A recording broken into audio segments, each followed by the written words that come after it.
Welcome back. The Israeli military has confirmed that it had killed Mohammed Deif, the elusive leader of Hamas's military wing, who has long been one of Israel's most wanted militants and who was believed to be an architect of the October 7 attack on Israel. Now, the announcement comes just a day after Ismail Haniyeh, the exiled leader of Hamas's political bureau, was killed in an explosion in Tehran.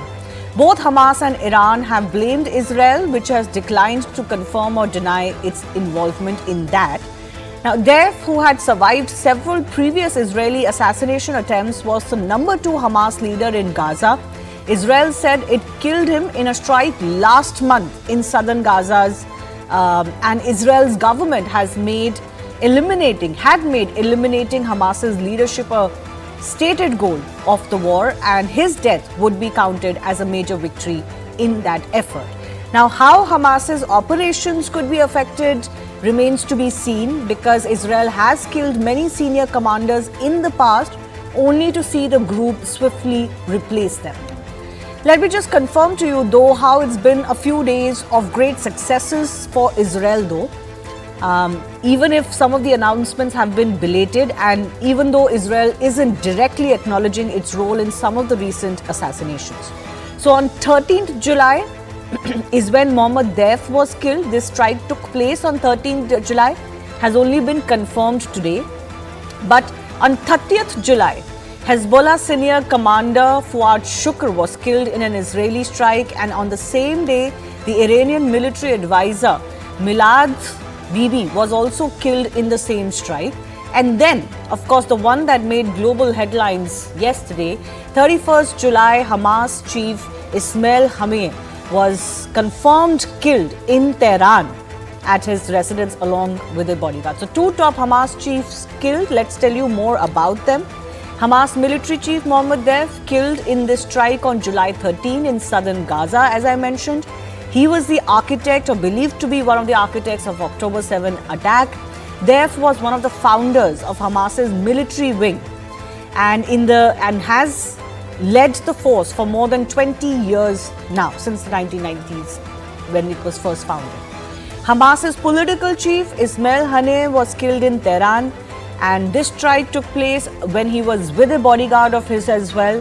Haniyeh was in the Iranian capital to attend the swearing-in of the new Iran president, and was spearheading Gaza's ceasefire talks. So what impact happens because of that as well remains to be seen. So Hamas's top two have been eliminated, further escalating tensions. And how could this complicate the situation in the Middle East or for the entire world is what everybody is trying to decipher now, because this can lead to possible escalation. There is a risk of retaliation from Iran, because one of the strikes happened in Iran. Could negatively also impact the ceasefire talks, as I mentioned, because Haniyeh was involved in that. Hamas's diplomacy with other Arab countries actually could take a hit as well. And there could be a bid to elect a new chief by the Shura Council, which also risks exposure for it. So how does this impact the Israel-Gaza war? With that, how could it impact other countries, including India? That's coming up with our experts.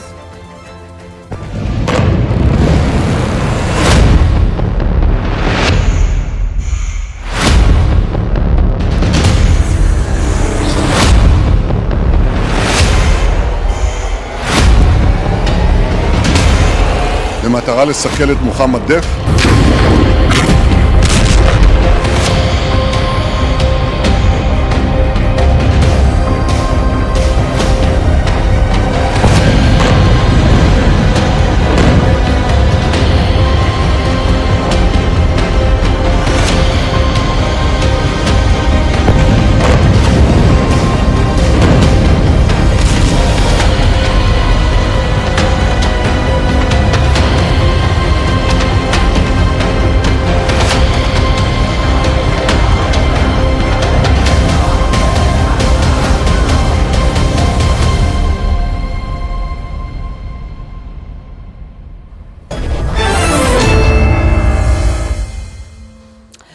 Let's go across to our guest joining us. Adam Scott Bellos is CEO of the Israel Innovation Fund. He's joining us from Jerusalem. Adam, can I begin by asking you about the sentiment that exists in Israel as multiple key strikes have been confirmed?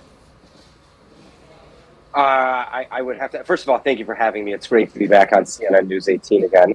I have to say the sentiment in Israel is quite jovial, to be completely honest. Everybody is quite happy to see the results that we've seen over the last month. And I want to make a correction about something that you said earlier. You called this the Israel-Gaza war.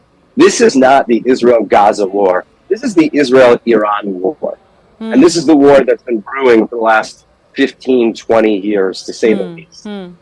It's very clear, based on the footage that came from the funeral today, that the Ayatollah is quite scared, given how often he looked up to the sky, given the fact that these leaders have met their end from weapons via the sky.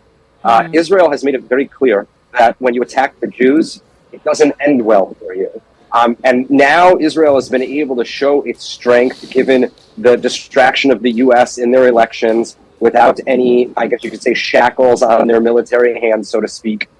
Clearly, the enemies of the state of Israel who perpetrated October 7th and have continued to fight Israel on a three-front war clearly seem to be outmanned and outgunned by the Jewish state. Okay. Also, I think it's very interesting that the U.S. brought their fleet over to the Mediterranean. And I think it's very clear that we are starting to flex our muscles in a way that we were not earlier. I was going to ask you about the escalation, particularly when it comes to Iran. You do see this essentially as a conflict between Israel and Iran. So how prepared are Israelis that this conflict could in fact become a full-fledged Israel-Iran war now? I think the majority of the people in Israel have been prepared for escalation for months. I can say that I'm actually in Tel Aviv, not Jerusalem. Okay.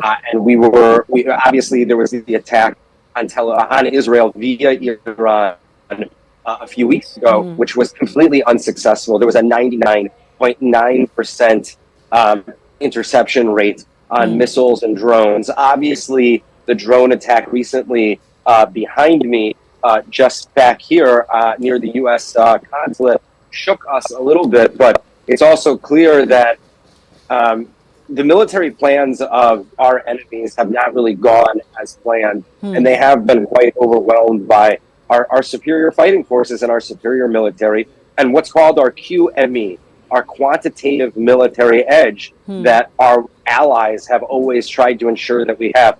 I also find it very interesting that none of the countries that are involved in the Abraham Accords, or what Netanyahu is now referring to as the Abraham Alliance, have not condemned any of these assassinations. And I think that's a very important thing it's a telling to note. Sign. All right. I think that the world I want to go is across. tired of Adam, just stay with me. I want to go across to Tara Karta, who's a distinguished fellow from Institute of Peace and Conflict Studies. Tara, thanks a lot for your time. How do you see this expanding? How should the world look at this now? And what could be the concerns for India?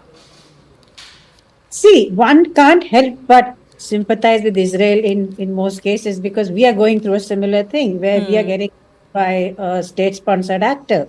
So we get that. And we get the fact that killing these guys is going to cause a lot of, triumphal feeling in Israel that the man who did October 7th has been eliminated. At least I hope he has, because this is one man who has been very, very difficult to catch. I mean, he's elusive for decades. We still have to confirm, I think 100% whether he's dead or not. I don't know. But on the other side is the problem that terrorist decapitation doesn't work that well. And I think Israel knows that better than anyone else. They've done this for years. You remember, I think it was 1989, Abbas Mousavi, who was killed together with his son. And in a string of them, which hasn't really helped in this conflict. Also, the kind of research which has been thrown up, which shows that if you have a terrorist group like something like Al-Qaeda, which is, very central, you bump off that guy, it works. But when you have a group which has got a very wide political base, then killing that leader may actually worsen things. I mean, so like I said, while I get that sentiment of, Well, why. clearly the current leadership of Hamas had to pay. Apart from that, whether Hamas dies or not is a separate question, and I don't think anybody's kind of writing an epithet for Hamas itself or the movement itself. But I want to understand from you, Tara, how does this impact the Middle East? Do you see the fact that this could escalate into a full-blown war or not? Or do you think even other countries like Iran, Lebanon are going to be very circumspect? I mean, the whole thing hinges on Iran, right? I mean, finally it is Iran who will decide, and I think the US and China, they are all calling for an end to this war because it's hurting a lot of people. I mean, there's an economic fallout. There's a lot of other things there. And a kind of a blowing up of the Middle East is not in anybody's interest, right? So that is something we'll not. But having said that, I don't expect that the US will back off from backing Israel in the near future, regardless of whether Trump comes or anybody else comes. That's going to continue. Iran is not going to back off either. And how should So India look at it? What could be the concerns for India, Tara? see, we have this whole, I mean, to put it very bluntly, for us, peace in the Middle East matters for the reasons which you already know in terms of oil price, in terms of the IMEC, which we had hoped to, we really put a lot of diplomatic, apples in that basket. So we want IMEC to go through. We want to get it. I mean, that goes through Israel and all the rest of it. So Iran for us, Chabahar, all that matters. So this is an endless war. I mean, look at how it has spread across the world in terms of protests. That is what is frightening. And that in turn will lead to other kind of escalatory effects in other countries. No, absolutely. I think that is, we've seen certainly since October 7, that is the real danger here as well. That actually this is not contained to the region. The fire of this, Israel-Palestine conflict, Israel-Iran conflict has spread across the world. And we've already seen some element of very, very poor anti-Semitic behavior coming to light, people's lives being put at risk all around the world. And you never know what lunatics may do for a certain ideology. Adam, I want to give you a final word as well. If you're prepared for a bigger battle or a bigger war, without the proxies and the real people involved, this could be long drawn out. And many experts feel this is an endless war that Israel is unfortunately complicated with. So how do Israelis see this war or an end to this conflict? So it's already in a drawn-out war. It's been almost a year. Okay, we're at day 300 today. Okay, so that's one thing. Two, a full-blown war, which I believe that we're already in. It just hasn't directly involved Iran, other than the one attack that was perpetrated a few weeks ago. It's very clear the Middle East needs to be cleaned up. It's very clear that the world... Yes, I actually do believe that it can be, because I think many people are sick of the hegemony of Sunni Arab extremism and also Shiite extremism. If you look at Iran, Iran is basically a Shiite empowerment movement of radical Islam, vice versa with ISIS and Hamas being a Sunni version of that. I think it's very important to note that the Israeli people and the Jewish state are completely ready to eradicate their enemies from the Middle East and give birth to the new Middle East that many people have dreamed of since the creation of the State of Israel. And if you really think about the formation of the modern Middle East, it was once a mosaic of minorities that ended up becoming dominated by Sunni extremists who really vitriolically tried to destroy the State of Israel, and they were unable to do so. You know, if you remember many years ago, Benjamin Netanyahu gave a speech about at Bar Ilan University, talking about a demilitarized Palestinian state during the time of the great upheavals known as the Arab Spring, where he said this is happening because the 20th century passed the Arab world by, and all of the people living in Israel, both Arab, Jewish, and Christian, are living a much higher standard of living than the rest of the Middle East. And it's because instead of focusing on destroying our enemies, we focused on building our state and defending ourselves. Okay. So I think that anybody that doubts the ability for us to clean up the Middle East, and also the ability for moderate Arabs to throw off the yoke of radical Islam, I think underestimates the power that many people, just like you and me, want to be able to live their lives normally, if that makes any sense. Well, this is a larger existential question, really, because the threat that exists in the Middle East is being seen in various shades and colors across the world as well. And in many ways, many countries are fighting the same battle. But can it be won, or is it an endless civilizational battle, is the big question.